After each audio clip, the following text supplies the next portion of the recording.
Said Timmy. We're gonna do a little band conference. You want to do a round, Tim? I have this idea. Just tell people we're starting this panel. Conference. Can you do a round out there and just tell people we're starting? Yeah. So I feel like we I'll do it always just.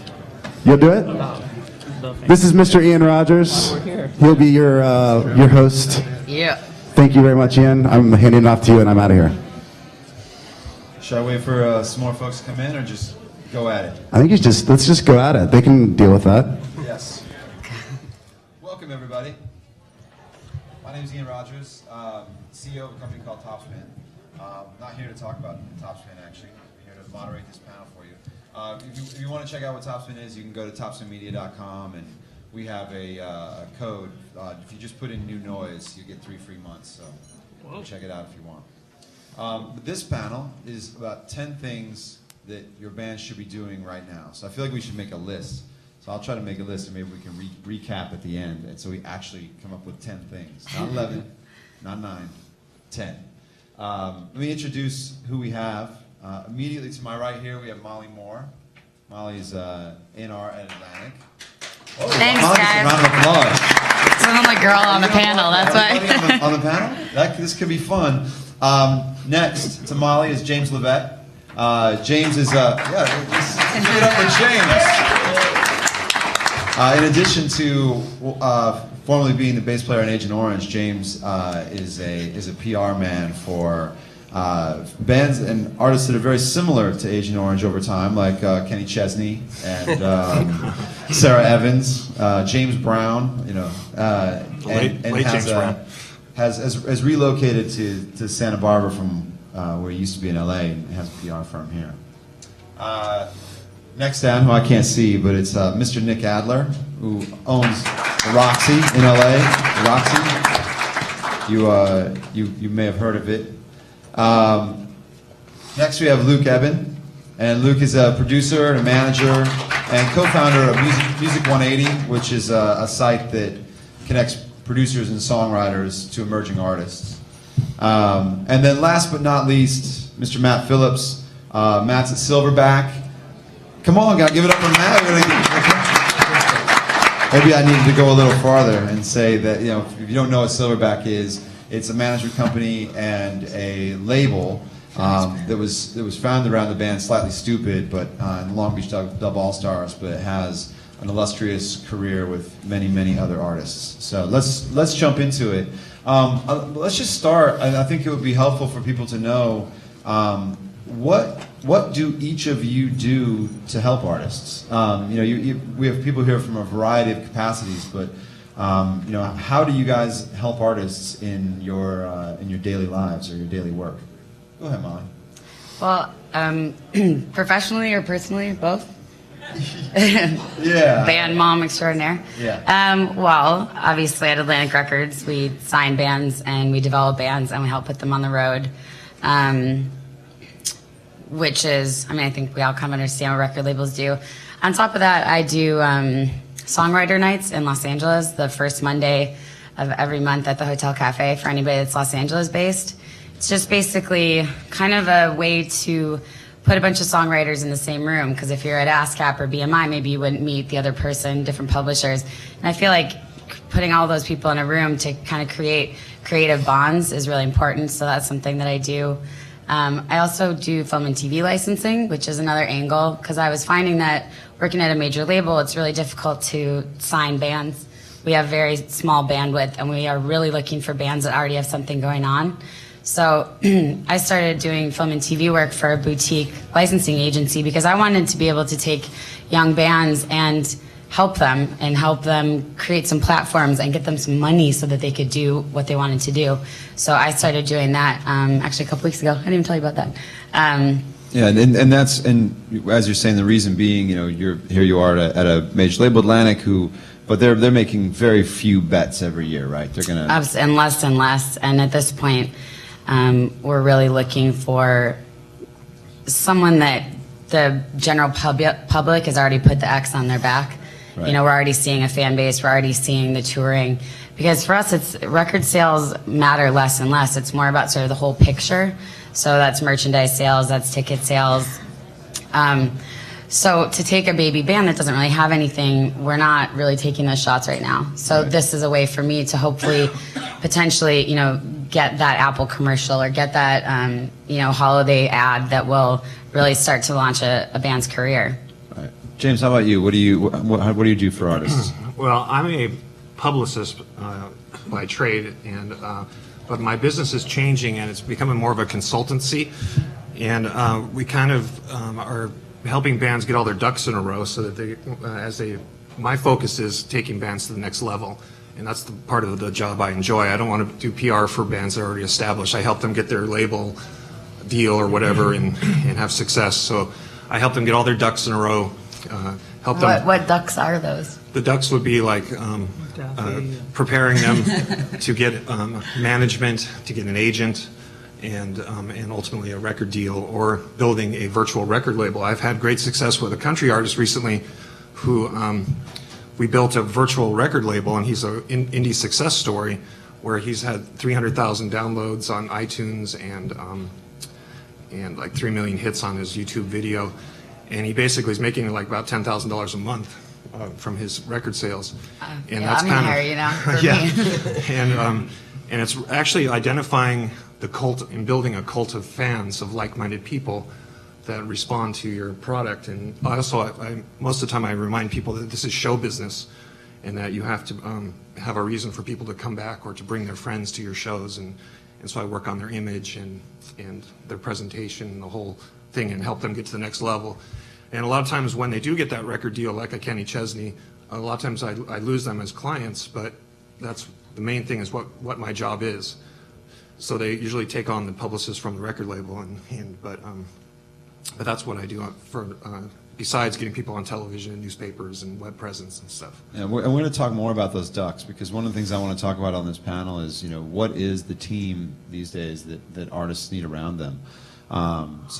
But next, Nick, how about you? Tell us about how you work with artists on a daily basis. I guess we're probably almost like the new record label, because coming from the venue, we're kind of choosing the next bands that are going to make their way through the chain. So actually, because of what's happened with all the record labels in the music industry, I've noticed that the bookers, and I'm not the booker, but the bookers have become so much more important, because they are those first ears, and they're the ones that are giving the opportunity to those bands to get on stages like the Roxy or Velvet Jones or whatever the venue might be. And I think that's crucial. And then, an added component, the Roxy's pretty good at social media, so we've tried to add value to playing the Roxy, because not only do you get that offline exposure, but you get exposed to 500,000 people through the social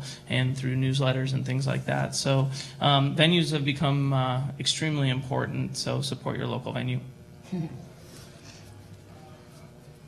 Luke, you want to take us next? Yeah. Well, it's interesting. I'm doing artist development on 2 completely different levels right now, helping artists basically find their way through what we're now in the new music business. On the one hand, I'm producing Richie Sambora's new solo record, and I'm also involved with his digital strategy and sort of basically showing a guy who's been around like him a long time sort of how to utilize what the tools and services that are available online. I'm also developing an artist who I found and signed to my production company's record I made, named Danielle Barb, is a young girl from Pittsburgh, who's fantastic. We've gotten her some licensing opportunities. I've got her on the Warped Tour next summer. And so and I guess, the idea here is that, the business is in such a evolution right now that I'm finding that both the new principles apply to both these artists, someone who's just coming up and someone who's shown a lot of promise, and someone who's basically a legend at this point, who's figuring out what the new music business means to him, and versus what he's been used to for the last 25, 30 years. So that's what I've been working on. I also co-founded music180.com. I'm not sure if many of you are familiar with it, but it's a site where you can access major record producers and songwriters and managers, and they sell services to emerging artists. Thanks. Matt? Cool. We're a music management company and a record label, and I mean we do everything top to bottom for our artists. It's really How many artists? we have 6 artists right now on the management company and 9 on the record label. And I mean basically we start with anything from the production of the album, you know, putting a band with the right producer. We have a distribution deal, so we actually put the albums out, market them ourselves, getting bands on tour. I mean, everything top to bottom, every band's different, and nowadays there's so many, you know, there's so much talent out there that you just got to do different creative things for artists to help them stand out. Our company's definitely succeeded on the touring level, and that's where we kind of measure our success, and having it be like that. I mean, record sales don't really, we use the album more as a marketing tool for bands touring, because nowadays that's really one of the main income streams for an artist, and that's kind of been where we've had our success. Perfect, thank you. All right, so now I want to try to move into these 10 things, because these people are going to help you guys with 10 things that your band should do right now. But first of all, we need a couple of bands. So who in the audience has a band? Let's get, God damn, that's a lot of bands. Yeah, applause for y'all. That's, all right, so you go first. Just tell us, give us an idea like where your band is at right now. Basically right now we're just in the process of like writing EP. We're like in the final stages. And this is your first EP? With this band. Yeah. Okay, so all right, so new band, just you know, got what, 5, 6 songs you're trying to get recorded. Yeah, we're just Oh, like tightening out the song. okay, all right, so that's one. Who's got a band that's at a different place that would just to compare and contrast? Go for it. We got a couple shows coming up that we're kind of just like looking for pretty much booking agents that can help us get bigger. So you released the EP. How'd you release it? We actually put it like on TuneCore. TuneCore. Through iTunes and Amazon. Right, okay. All that, and then we're just working on art right now instead of releasing physically. Okay, all right, that's helpful. Go for it. I'm in a band, it's reggae, it's called Fortune Youth. We have Yeah. CD just came out a few months ago, a single coming out this month, the EP that came out June. And how long has the band been around? 2.5 years, or maybe almost less than 2.5 years. Okay. 2.5 years, we're on Pandora and touring a lot and trying to get that going out there. Do as much as you can, trying to get package deals with other bigger bands. Got you. That's good. Anyone else want to give us a different kind of artist? 'Cause I just want to have artists in our head when we're thinking about this. Go for it. I play in a band called Eating Beer. We're a death metal band. We're working on finishing our EP and then pretty much packaging ourselves with different headlining bands to do weekend tours. Okay. And let's go one more. Sorry, behind you here. No, you're. Sorry, there's 2 here. Yeah, I'm a singer-songwriter, and I made my own album and released in March. I just released a video, so I'm looking to get myself out there. Okay. All right. So now, my esteemed panel, the pressure is on you. We got to come up with a list of 10 things that these people should do today. Who wants to go first? I'm, you know, do be bold. I'm addicted to social media, so I guess I'll just say that, you know, starting kind of designating to each person in the band one network, and I know I was talking with this about Ian, is you really need to be wherever your fans are. You can't really just think that they're on one platform or they're just offline or you just see them at the show.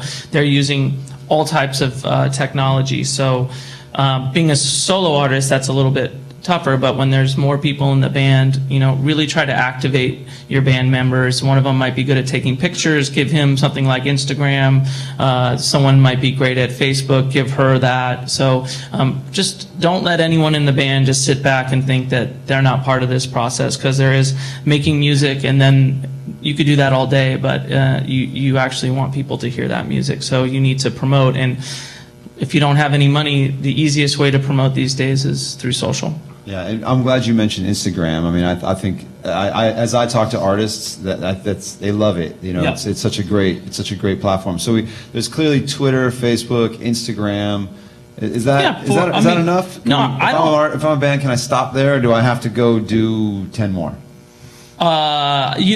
You know, I think personally, I think the more that works, I wouldn't use social that doesn't work for you, because there's nothing worse than that, someone that doesn't know how to use the technology. But you know, there's Foursquare, there's ways to get out ahead of your tour and contact the venues, and you know, it's a communication tool, it's an engagement tool. So you are nothing without your fans.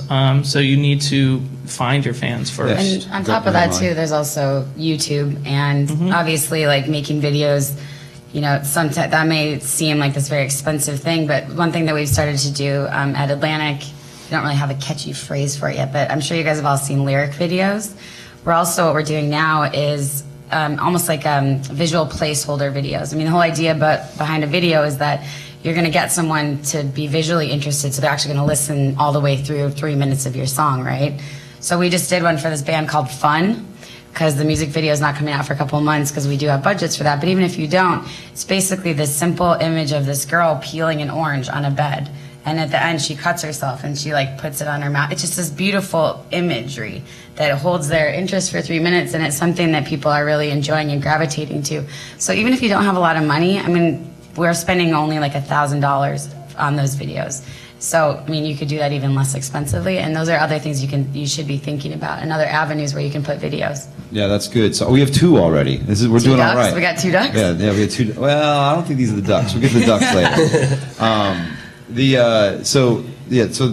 That's great. I think that, you know, coming back to the direct connection on Twitter and Facebook, I've you know, the light bulb went off for me a while ago that these direct connections are the innovation of the internet, right? You know, it used to be that you had to go through a gatekeeper of FM radio or television or retail.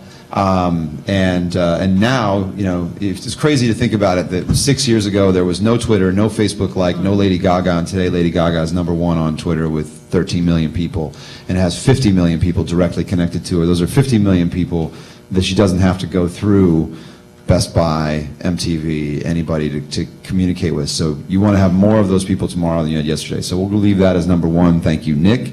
#2, make videos, post them on YouTube. And I agree. I mean, I've been telling artists for a bit, even if you just take the album cover and put the song under it, you're crazy not to put it on YouTube. You don't want anyone to ever type your name or song into a search box and not find you. So you don't have to spend a ton of money there. But if you do have money to spend it making content. That's good. All right, we need 8 more. So, Luke, hit us. Well, you know, I think #1 that is the most important, and it sounds really obvious, but make sure your music's really good. You've got a panel of guys and gals who basically run the gamut of what you need in this business. You've got, you know, management and producer and venue owner and PR, A&R, and you know, Ian, who's got Topspin, where, you know, all this stuff doesn't matter unless your music's really good.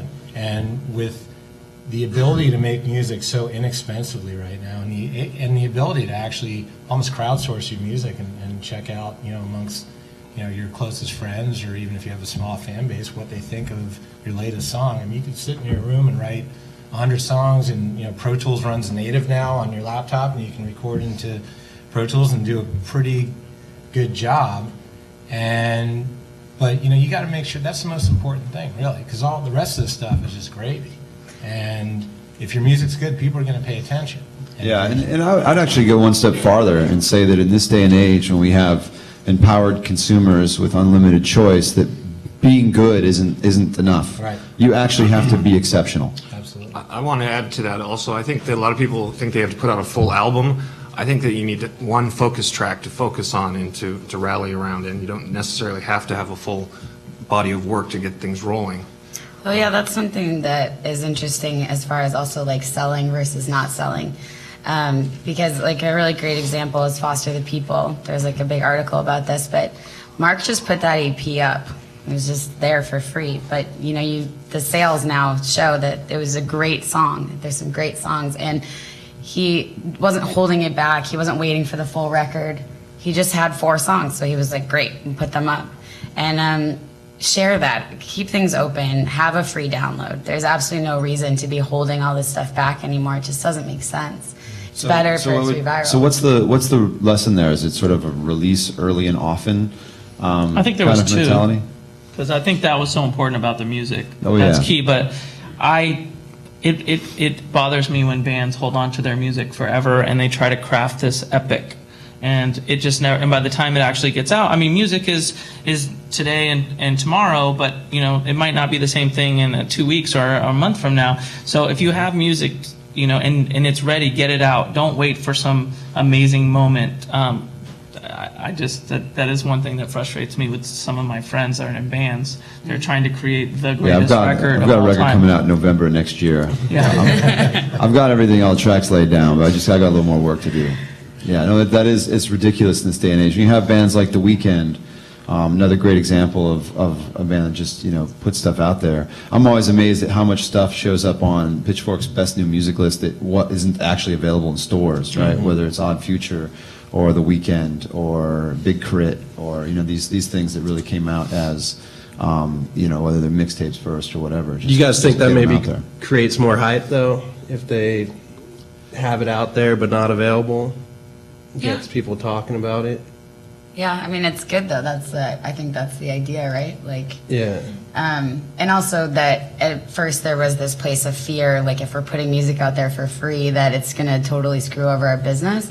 But we've seen that when it's good enough and the X is on the back, that it actually leads to like a bigger pie because of the ticket sales, the merch sales, and eventually the music sales.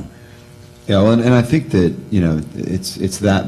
I think the thing that people always underestimate is how long it takes and how long the build is, and I think that people, you know, to Nick's point, people think that like I'm going to put this record out and then it's going to be, you know, it's all going to take off from there, right? But it actually, if you don't start today, then you can't build that momentum. I do think in Matt's case, though, with bands that are like Slightly Stupid, that have a base and fans that are waiting for that, and they're waiting for that moment, I don't think that applies so much. This is probably to that new band that's coming up. I mean, you know. Well, I agree. I mean, if you have music, get it out there. But also, I mean, there's like a band like Odd Future and The Weeknd. It seems like they put it out there, but it wasn't available everywhere, and it created hype because people were searching for it. And you know, I mean, it's just I think back to what Evan said. If you write great music, people are going to want it, and they're going to track it down.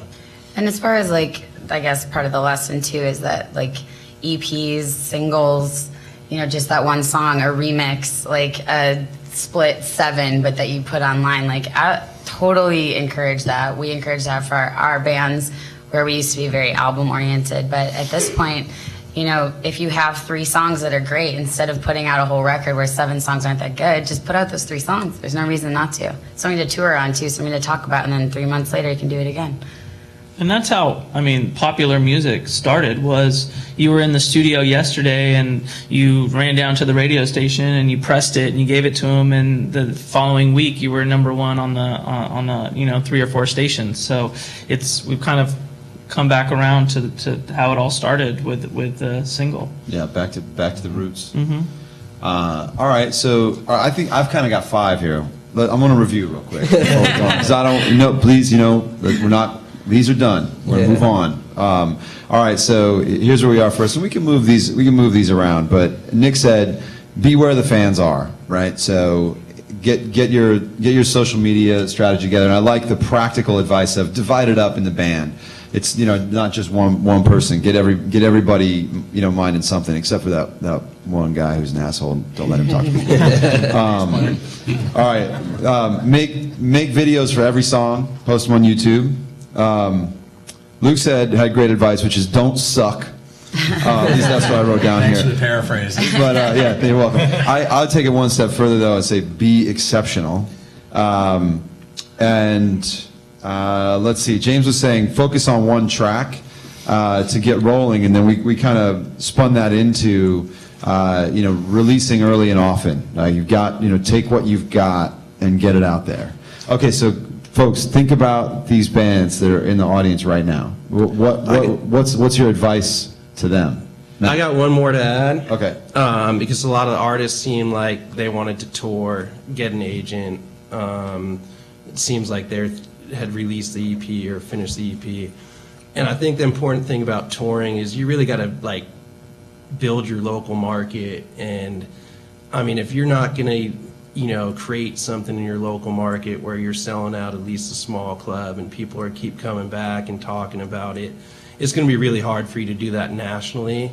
And it's also going to be hard. I mean, that's how an agent's going to discover you, a manager's going to discover you, a publicist's going to discover you, how Nick's going to take a risk on you is if they hear like, hey, this band's like playing Velvet Jones and packing it out every night, and it's a scene, because that gets around nowadays. And I'd say that's the best way to start on getting on tour, is really building a local market, then trying to build markets around that and going from there. Let's talk about that for 1 second, because I think it's a great point, and maybe one that artists don't focus on enough. And James had mentioned earlier the reminder that it is showbiz, right? And Luke talked about being exceptional, and you put all these things together, and you get this sort of be great, make great music, but take it to the stage, and then and really build that following locally. I mean, how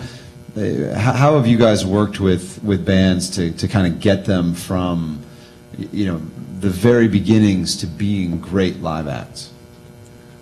It takes time. I always say a band is not really great live until they play like 500 shows. I mean, they find them. If you go on tour and you play 100 shows in a year, you're going to get better, and I'd say that's the number one way you could do it. I mean, you can every also band's play like different. secondary markets. Like if you're based here and you don't have a tour booked, or you don't know how to book a tour yet, like, I mean, I don't know this area in particular well, but like in LA, it's like, go play the Smell. It's like the shittiest venue ever. But fuck it, go play down there a bunch of times. Like, it doesn't really matter. You're almost playing for yourselves. And if a scene starts to grow around it, that means you're getting better because people are responding to it. So yeah, maybe you're not going to play the Roxy yet. Maybe you have to play the Smell for, months straight. But you're going to get better and better and better. I mean, it's that whole Malcolm Gladwell thing, 10,000 hours, blah, blah, blah. The Beatles played so many shows that by the time they were actually discovered, they were so good live, and it really resonated.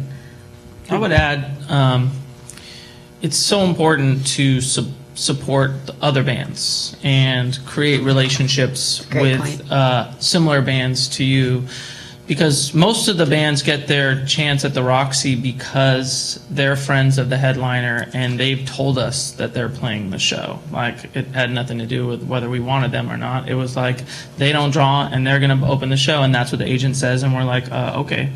But that is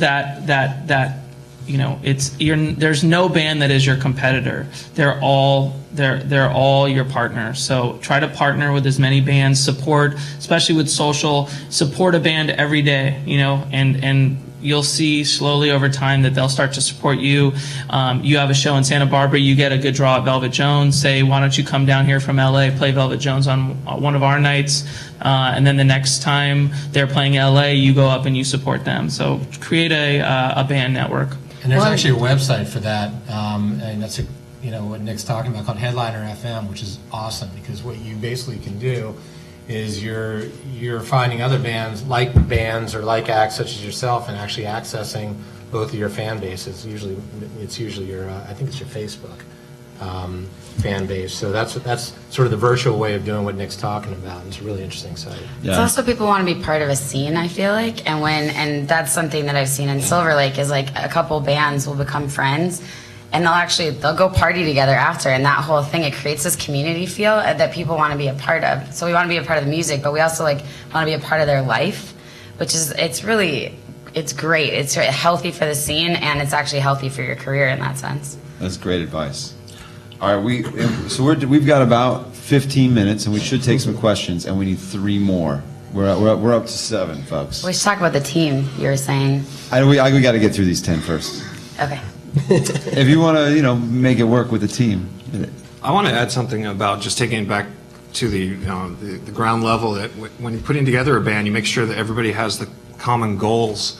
That it isn't a hobby. It's that you really want to, have a goal that you can set, and then you can fill in the blanks backwards, and make sure that everyone is going to do this and put all their effort into it. That it's not a hobby.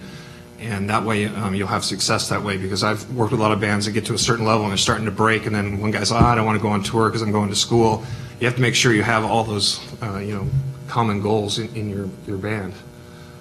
Yeah, I don't know if this ties into sort of what we were talking about, you have the bass player doing Instagram and the guitar player doing Facebook or whatever, but Ian and I were talking about this earlier where, one of the things when I was speaking with a lot of emerging artists when I was working at Music 180, they had no idea the tools and services that were available to them online. So I think, aside from not sucking, knowing and understanding truly, and it's not that difficult to figure it all out, what Topspin does for you, and what Headliner FM does for you, what Indaba does, what, all these, Pledge Music and Kickstarter, Bandcamp, there are all these tools and services. So learn the new music business. It's very easy. It's all out there for you. And again, once your music is great, and you can apply all the things you already know, how to market your band, how to sell your merch, how to sell your tickets online, how to book shows, how to do all this stuff.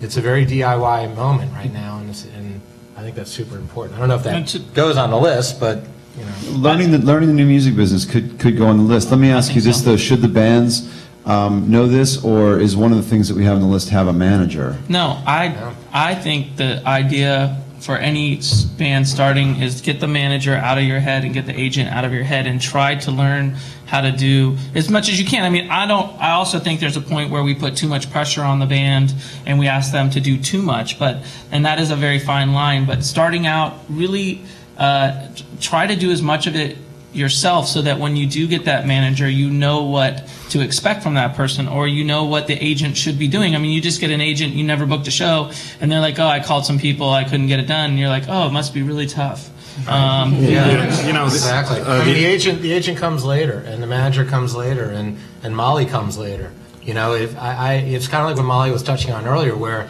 hey, you guys you need to have a following. You need to be a developed artist before Atlantic Records is even going to have a look at you. So then you can walk into Atlantic Records and already know what you're capable of and actually negotiate what's a pretty good deal with Atlantic Records, and because you know the business.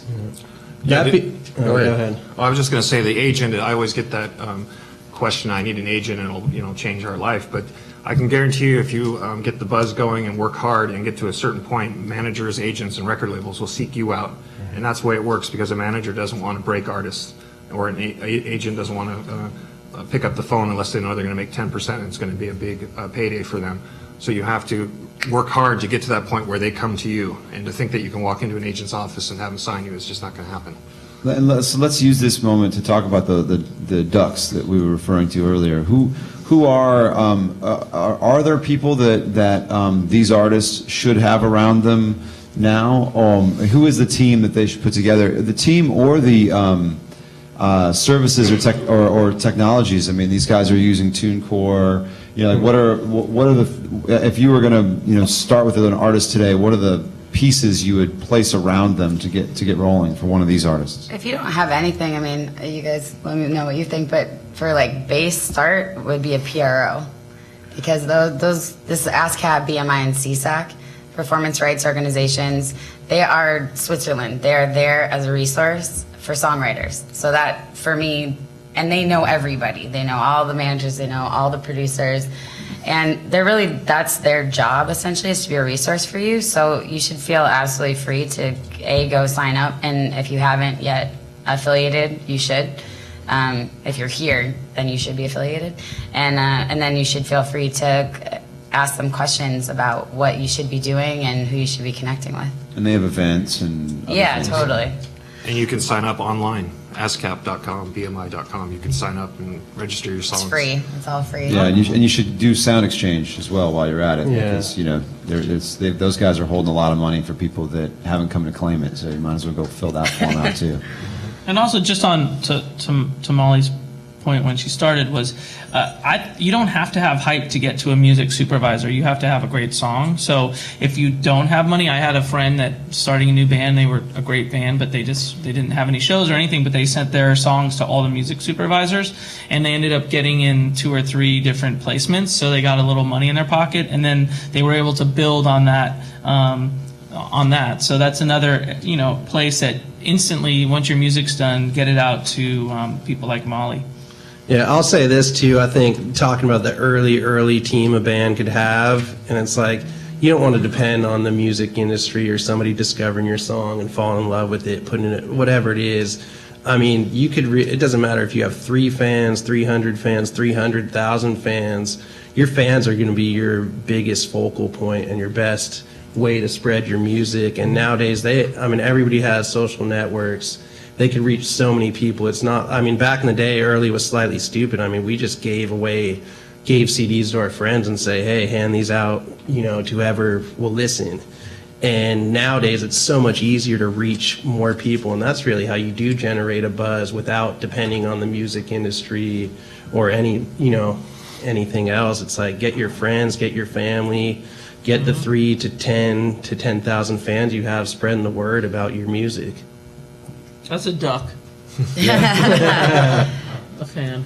Yeah, that's true. As far as managers go and other people, I think that what I sometimes recommend is either if you have friends, bands, we're talking about creating these communities, find out who manages them, what they think about their manager, if they like them. There's other, if you go and you really like a band, most of the time there's management contact on the Facebook. You could always reach out to them that way, simply with a link saying, this is what we have going on. This is why you should listen to the music. All these people are accessible to a certain extent, and so, but be thoughtful about it. You know what I mean? It's not. There's certain people that aren't going to make sense for you. So we're down to about 5 minutes, and I do want to take a couple of questions. So I'm gonna review our list so far, which actually has 12 things on it, but that's okay. That's bang for your buck. This is the kind of value you get here at the Santa Barbara. All right, so here's what we have. We had be where the fans are. Make sure that your social media flyers are minded and it's assigned to everybody in the band. Make videos, post, and be sure that you have a real presence on YouTube. Whether it's a simple video like a lyric video, visual placeholders, or a video that you spent a lot of time and money making. Make great music, make great songs. Don't suck. It should go without saying, but it doesn't always, right? I feel like Luke's right. We have these conversations about the music business, and the fact of the matter is that if you aren't exceptional, if you aren't something that when I hear it, I say, oh my God, I want to tell my friends about it, it's not going to work, period. Focus on a track. Just, whatever you have at the moment, take the best thing, focus on it, and think about how you're going to get that out in front of the folks. And release early and often. What I always say to folks is, if you don't have 2,500 people on an email list, don't sell anything, because you don't need money, you need fans. You're going to put music out there, and you're going to find out that no one bought it, and you would have been better off giving it away to 10 times as many people or 100 times as many people as selling it to that 1% or 10%. We said get an agent, but then we kind of changed that around to play 500 shows. Really put the time in, and be great live. That's probably a corollary to don't suck, but just get out there and play. I love the notion of partnering with other bands, building a scene. I think about the music I listened to growing up, whether it's DC hardcore, early hip hop. Like, it was all people that were part of a scene. They were all together. They knew each other. They supported each other. They pulled each other along. And if you can build that network and a community, it takes a village sometimes, right? I think one of the things to do at the very beginning that James mentioned is just make sure that you're in the right band, right? I'm sure we've all been in the wrong band, with people who aren't in it for the same reasons and don't have the same goals. And if you look at bands that have been successful and stuck together for tens of years, it's a pretty amazing thing to see, and it really takes everybody being in the same frame of mind and working together. Also, right along those lines too is having. I was thinking about as we're talking about actually learning the business yourself, like being truly DIY and knowing as much as you can about the business. If you guys are here, you're probably already in that class of people that cares enough to really want to learn. But it's true, you're not working in a factory where you're totally disconnected from the business. You are the business, and as an artist, in my view, you are an entrepreneur. So, you have to know how your business works. Simple thing to do that everybody should do, register with a PRO like ASCAP, BMI, CSAC, and also a Sound Exchange. Take your music, send it to music supervisors, or maybe we could also say get involved in services that get to music supervisors. I'm not sure I'm up on what those things are. I'm thinking about like the pump audio type of services. MusicSupervisor.com. Jingle Punks, those sorts of things. And finally, focus on your fans. Those are, there's nothing more important than the people that support you. So those are good. Thank you, guys. Let's take a. We'll put it befriend a venue on there too. Just. All right. Befriend a venue. There you go. Make a venue care about your success. Yes. All right, we're running out of time, but let's take a couple of questions here. One right here. Hey guys, my name is Ralph Torrefranca. I run a small management company in LA, but I also play music. So do you guys know what a live takeaway video is? I'm assuming you guys might know. Where the band would play, sometimes it'd be kind of in an obscure place, live, unplugged, like in the middle of a park, or it could be in the studio with just one whole take.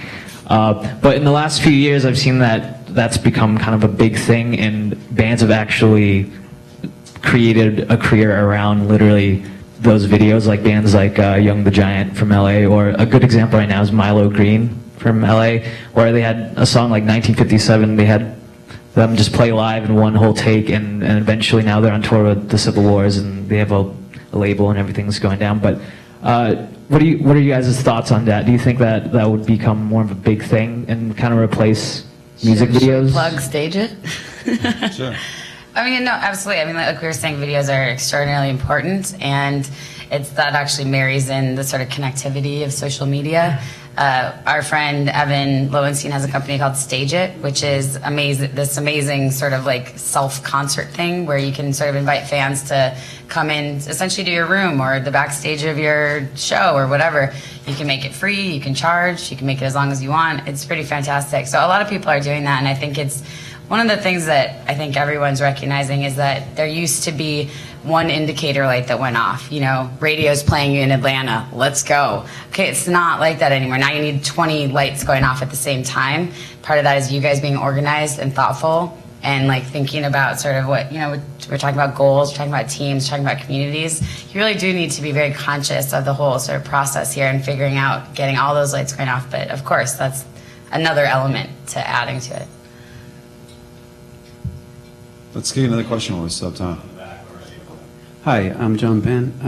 Just wanted to ask, Bruce Springsteen, before he made it big, was known regionally in Philadelphia because he got a lot of airplay on the radio there. And I was just wondering what opportunities are there for bands to get, their music onto a station, that is, in their area or in an area near them or something like that, without being nationally known yet. I guess I can answer that. Radio is a lot different nowadays than obviously it was back then, and major conglomerates own a lot of them, and yes, there are some local stations that'll play local bands, but again, I can't emphasize this enough. You could be on Spotify tomorrow if you have a TuneCore account. You could be on Earbits tomorrow if they like. I don't know if you guys know Earbits. It's a great indie. They only do independent bands, and it's online radio. And basically that they get feedback from their customers on what they like, and that sort of, it's kind of like the great sort of democratization of being played a lot, getting your music heard. But terrestrial radio, it's a lot. I don't know. You guys might have another thought I would say that social though, and everything that's going on is actually, I've seen more local shows on some of the bigger stations now because they're talking to their fans every day, and their fans are telling them, hey, we want to hear these bands. So they probably can't get into the main programming, but there's always shows on every station on Sunday night and Saturday. There'll be a website on any local station that shows the local show usually. Mm-hmm. There's a local show. It's a great place. It's like your foot into the door. So you gotta meet someone. And one thing you have to understand is that when you hear songs on the radio, those a lot of times have been promoted by radio promoters. Like in country music, they spend up to $2 million in radio promotion to get a hit single. Mm-hmm. And so, but my advice is to look for those local radio shows that play local artists, and because it's all about the phones. If it's a reactive song, and you get phones to say who was that band, then you got something, and then you can build from there. And the YouTube thing we've talked about, it's the new radio hit too. It's like, look at that Gautier song. Someone I used to know, I mean, I saw it when it had like 150,000 views. Next time I looked, it was like 12 million. He now has a deal. That song will now be going to radio later, but that's where things are reacting, is like online now instead of on the radio. Yeah, that's the nice thing is that you don't have to wait for some gatekeeper to bless it. Right. If you can get it on YouTube and get something rolling, then The people bless it. the people bless it. Exactly. The church Do you have of time for one more? Who's got a good one? Make it awesome. No pressure. All right. Well, I just want you guys to say something about the music blogs, because I mean, I'm do it yourself. I learn like as much as I can, and I read that the music blogs are like big, and I mean, but it's frustrating. I also I have a few things I want to ask you guys about, like music blogs, and also finding a niche audience, because that's like the way. Because you say, oh, it has to be amazing, but like if you hear my music, you might not think it's amazing, but some 12-year-old girl might, or some guy, on a computer might. And so, like, how do you guys suggest we reach the people who would think our music is amazing? Well, what blogs is that 12-year-old going to? Do you know what I mean? Like, that's Yeah, your job that's to true. do that kind of homework. It's like, that's the most important thing is, like, whose ears do you need to be, you know what I mean? Like, in whatever. And, like, I think that it's your job to figure out who your audience is. And if you find that another audience is gravitating towards you, then maybe you shift a little bit. But, that's something that, like, we don't want to do that for you. Like, we want to already see that. So if you feel like it's 12-year-old girls, like, is it tigerbeat.com? I mean, I don't know. I'm not a 12-year-old girl. But, like, go, call your little cousins, find out how they're finding out about music, and then figure out how do you get in front of that. But I think that's definitely something that it feels like another item on the list is find your niche, because it's definitely, we're moving from a mass market to massive niches. You're 100% right that, your goal should not be to be mass market, right? So you need to find out, you've got to build from somewhere, and all of the recent success stories, the fire started burning somewhere in some corner, right? And finding what that is really important, and music blogs are a part of that. I know there was a service, the Echo Nest guys had a service where you could put your band name or similar band names in, and it would show you a list of all the music blogs who talk about those artists. So you could build kind of a list of people to contact. And I'm struggling to remember the names. Anybody remember the name of Echo Nest's service that does that? If you go to echonest.com, I'm sure you'll find it. And I apologize to those guys for not remembering exactly what it was called. Where's Elliot? Damn. All right. Thank you guys very much. Please stick around or go out in the hallway and pull other people in. Right after this, I'm going to be interviewing David Hyman, who is the CEO of Mog. If you're not familiar with Mog, it's a streaming music service, not unlike Spotify, and integrated with Facebook in the same way. It's actually the fastest growing one on Facebook, was just reported this week. And we're going to talk to him about streaming music and the future, how the future of music is streaming. And we'll tape it for a program that we do called This Week in Music. So stick around and go grab some other folks and drag them in here. Thanks. And thank you guys very much. Thank you to the panel. And thank you to Jeff and Matt and Nunois for having us.